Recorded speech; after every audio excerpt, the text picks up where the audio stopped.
Hey Highland Oaks family, Josh here on a Monday coming to you from my house as my son takes a nap and my daughter's having some quiet time. It was a perfect moment to come and talk to you.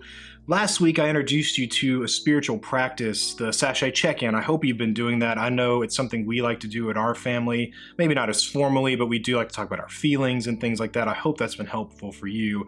And I wanted to introduce you to another spiritual practice that I've learned over the past year that I've really enjoyed, and it has to do with gratitude, which a few of our ministers have already mentioned on these devos, especially Kevin. I remember he had a great one about gratitude and grief holding hands, which I thought was really beautiful. But today I want to introduce you to this idea of 7 minutes of gratitude, and it's a practice where you really just take a piece of paper and you put a timer on, and for 7 minutes you write down what you're thankful for, what you're grateful for.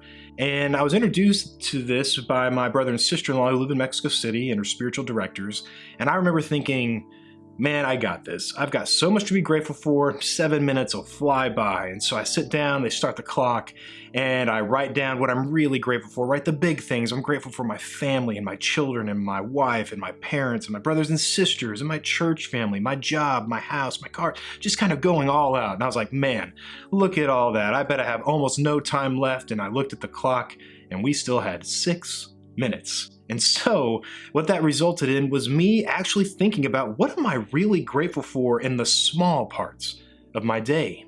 And what was interesting was a lot of it had to do with my senses. I remember thinking, man, I really like the taste of a cold Diet Coke from Sonic when it is really hot outside, because that happens here in Texas. And I was kind of dumbfounded at how I was really grateful for that, or even maybe the smell of really good coffee in the morning and even the taste of that coffee. And when I think of the coffee I drink, I think of my brother-in-law because he's a coffee roaster and we buy coffee from him. And so I really began to think about, man, I'm really grateful for a lot of my senses, which then made me think about how many times throughout Scripture we see God and Jesus and the people who are writing Scripture speaking to us and helping us think about our relationship to God through our senses. So think about our senses real quick, right? You have hearing, seeing, smelling, tasting, and touching. And then think about all these different verses and different things that are aligned with those senses. For example, in Matthew 22, when the crowd heard Jesus, they were astounded. Or in John 9, we talk about sight. After Jesus heals a blind man, the blind man says, all I know is that I was blind and now I see. Or in 2 Corinthians 2, Paul talks about how we are the aroma of Christ. Smell, right? Or in Psalm 119, how sweet are your words, O God.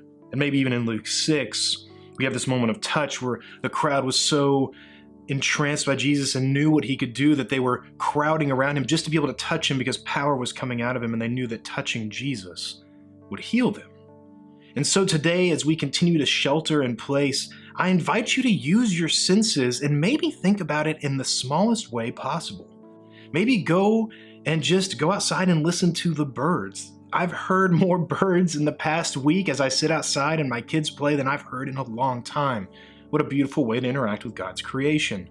Or maybe think about seeing something or watching something or looking at something that is beautiful and that reminds you of how beautiful the world can be and is. Or maybe smelling something. I know Holly made some of these cookie brownie things recently and it smelled so good, and it was a nice little treat to have as we awaited what that would actually taste like later. Maybe it would be touching something or somebody that you're close to, maybe that you're sheltering in place with. And if you can't actually touch somebody, maybe touching something that somebody has given you, a gift of some kind or some type of memento to remember people. And maybe when it comes to tasting something, really find something you enjoy. And instead of just drinking it or eating it, take it slow. Maybe think about, how is God in your cup of coffee this morning as you taste the bitterness and maybe the sweetness or the smell of it. And I know that might sound silly or small, but one of the things I'm learning is that God is in every moment and in everything every day.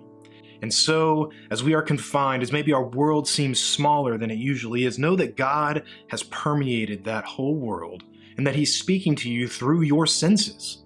So, Today, church, I invite you to practice 7 minutes of gratitude. Sit down, take a pen and paper, write down what you're grateful for, but also be aware of the things around you and see and taste and hear and smell and touch how God is in your life, even as you shelter in place.